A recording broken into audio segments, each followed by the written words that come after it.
Oh, guys. This is a big one, I guess. Sorry I'm not more optimistic. I'm really tired. I woke up really early this morning to get my hair done.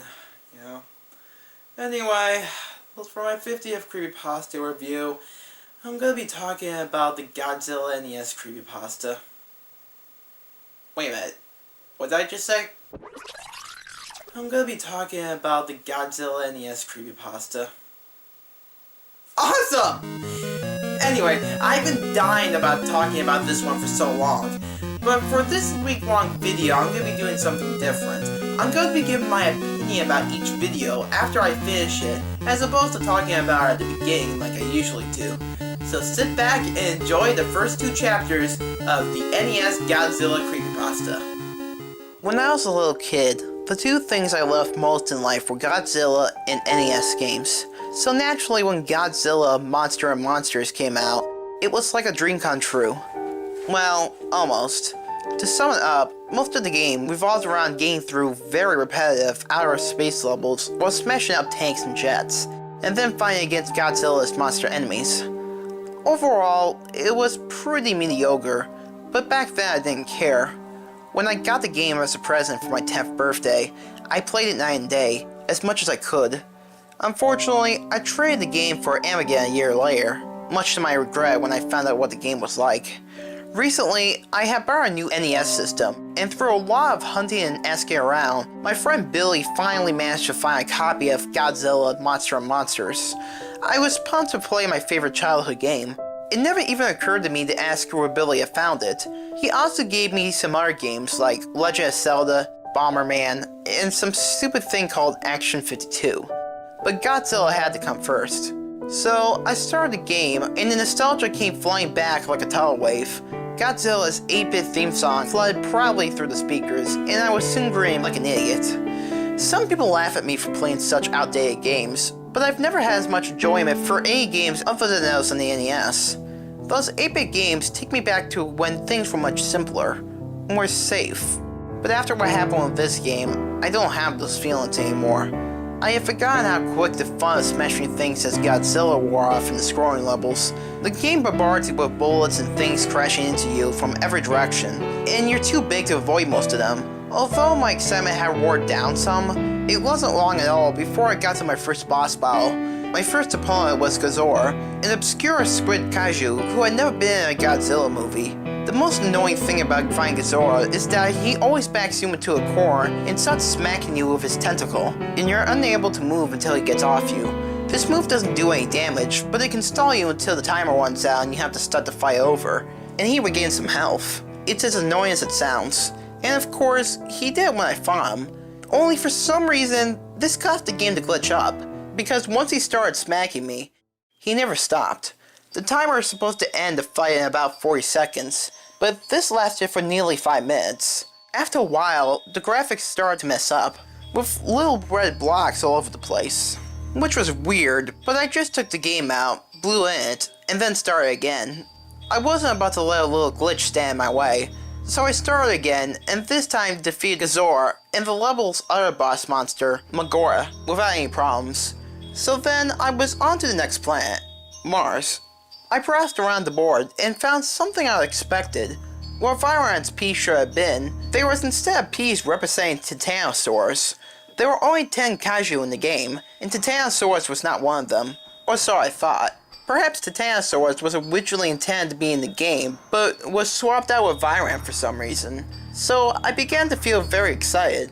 Not only was I playing my favorite game, but I was playing a prototype of some sort with a new monster. Needless to say, I ran through the levels as fast as I could to see Titanosaurus in action. I fought Godzilla again, and beat him before he could do his tentacle smack, but this time, the glitch started happening when he died. Godzilla's sprite didn't sink to the bottom, but instead to be devoured by the glitch, and his eyes started randomly spying all over the screen. I now know that these glitches with Godzilla were my first warning sign that something was very wrong with the game, but I foolishly ignored it and proceeded to fight Magora, who this time had a glitch of his own. Magora was twice the size he should have been, which stalled me. He was also considerably harder to beat than usual, but soon I had defeated him also, and when he died, yet another glitch happened. This happened extremely fast, so I was lucky to get a screen cap of it at all. But what happened was that the giant Megora sprite had started to shatter and melt. Also, if you look at the garbled text at the right corner of the screen, you will notice what appears to be a bird in a cage. I still have no idea what that meant. At this point, I was about to fight the Titanosaurs, and I was worried as to what kind of glitches would happen this time. But to my surprise, the Titanosaurs looked just fine. Although all of the game's bipedal monsters were the same height, the Titanosaurus was a bit taller.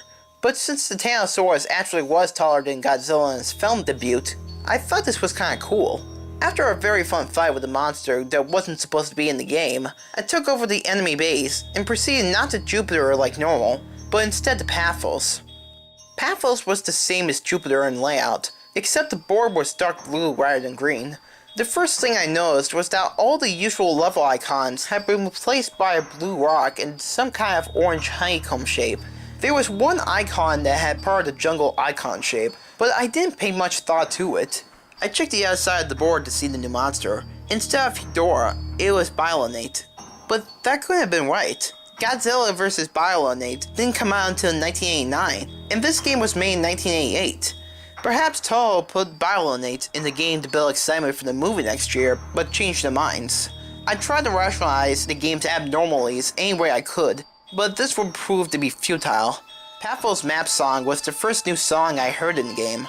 Like most of the new songs, it was hard to describe. I'll try though. It started out slow and suspenseful, much slower than any song in the game.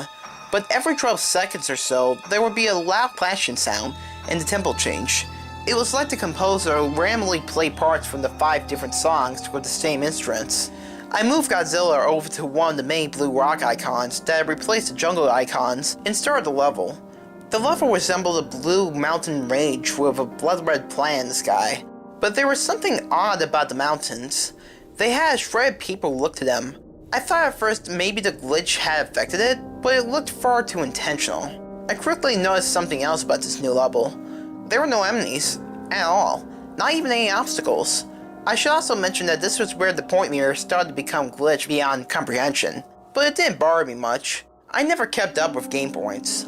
So without having to focus on anything, I listened to the music while walking through the level unopposed. The music had a subtle feel to it. It would have been rather pleasant had I heard it in a normal game. The level went on for 3 screens, but with no obstacles around, I finished it very quickly. I tried other levels of the same type to see if any enemies would appear, but there was none. There was little else to be seen in the Blue Mountains, so I tried the other level type. I started one of the orange levels, and my eyes were assaulted with a grotesque background of humorous orange eyes. The sky was the same as the ground, so I assumed the game was indicating that this level takes place in a cave. The only enemies here were Matango's spawn, but as you can see, the little bastards were everywhere. The music certainly didn't help, with a mixture of screeching sounds and loud drum beats that sound like a monstrous scene in a horror film. After completing it, I tried to avoid playing through any more of these levels whenever I could. The map was short, so it was only a few inches before I headed towards a rematch with Godzilla and Megora, but this time, the sprites and attack patterns were vastly different. I fought Megora first.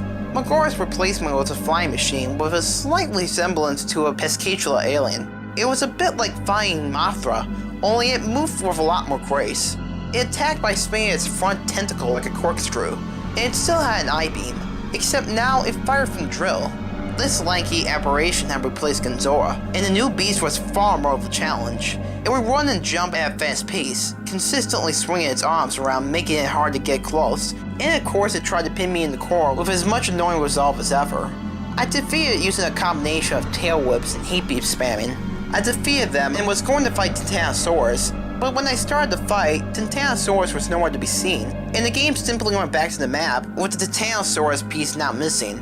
There was no one left to fight now but Biolinate, so I eagerly started the battle. I was quite surprised that Biolinate started the fight in her wolf's form. She was immobile and used tentacles to keep me away from the main body, which took the most damage. As expected, she turned into her final form after taking enough damage. The sprite looked pretty damn good for 8 bits. The battle technique was the same, except now Biolinate can move, a bit slower than a monster. Being hit by the tentacles did more damage now, and Balonate could do an acid spit, which I managed to avoid by jumping in the screen cap. Not much more difficult to beat than Titanosaurus, it only took 2 rounds, but when Balonate was gone, the music had stopped, and there was a new icon replaced in the base. This icon wasn't there before I beat Balonate. It resembled a red trivial mask, and I had a feeling of dread when I saw it. But since it replaced the base, it must have been the only way to exit Pathos. I moved Godzilla to the square and started the level.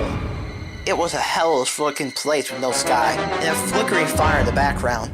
The fire looked far more advanced than anything I've ever seen on the NES. There was music, in the form of a slow, steady drum sound resembling a heartbeat. All the text on the top of the screen and the life bar were gone. In their place was a single bit of text in the middle of the screen that just said, "Run." My feeling of dread intensified. I cautiously walked through the level, but like the Blue Mountains, there were no enemies. I paced around for a minute before thinking, run? From what? The first time it hit me, I didn't even see it. I heard a noise outside my room, and I turned back to see if something fell. And when I looked back, Godzilla was dying. I figured it must have just been a glitch, but I wasn't going to play through the game without Godzilla, so I restarted the game and went to the password screen. Have I ever mentioned how creepy the password screen music is? If you played the game, you know what I mean. It doesn't at all fit the mood of the game. It's more like something from a horror game. Maybe they made it so that kids wouldn't cheat. I was quite annoyed at this point, because I thought I was going to have to fight all the monsters again. But that didn't happen. The game started off right where I was before I started the red face level, so I tried again, making sure to pay attention this time. That's when I heard a low bellowing sound, and that's when I saw it. This thing. Do you know that feeling your body has when you feel like you're in extreme danger? You start to recoil and tense up as the adrenaline flows through your veins, and your nerves start to feel very cold? That's the feeling I had when I took the screen cap. I hadn't seen all the Godzilla movies, but I'm pretty damn sure this was never in any of them. It had to be something the creators made up. But what kind of sick fuck would put this in a children's game? By sheer dumb luck, or perhaps the adrenaline boost, I managed to run fast enough to get away from it. It ran very fast, so much so that if you saw it, you were almost certainly going to die. And when I say die, I mean your monster gets killed instantly if the creature touches them. Once I had gotten back to the map, I was so afraid that I was extremely tempted to shut the game off and try to pretend this never happened. I couldn't believe what I had just seen. It could have been real. And even if I wanted to continue, I still had to get Mothra for the chase level. But as I stayed inactive on the map screen for a few minutes, my fear was replaced by burning curiosity. What the hell had just happened? What was the rest of the game like? I only had to beat this level with Mothra, and then it was on to the next world. But when I moved Mothra to the red face, the game registered as me being the level. I was quite relieved. I tried to prepare myself for the next world. Trance.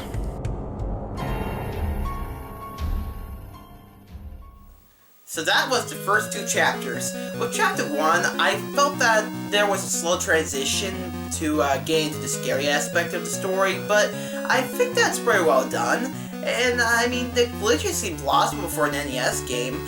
And with chapter 2, you know, it just seems like it goes further into the uncanny territory, you know? And we got our first sighting of Red, which is pretty damn awesome. I like the new emplacements for the other monsters, and the interesting conclusions that the protagonist tries to come up with for what's happening on the screen at the time. And by the end of chapter 2, I was even more intrigued. Well, I'm gonna go catch some Z's, given that I had to wake up to do my hair and stuff. I'll see you guys in chapter 3. Hopefully Red won't get me in my dreams.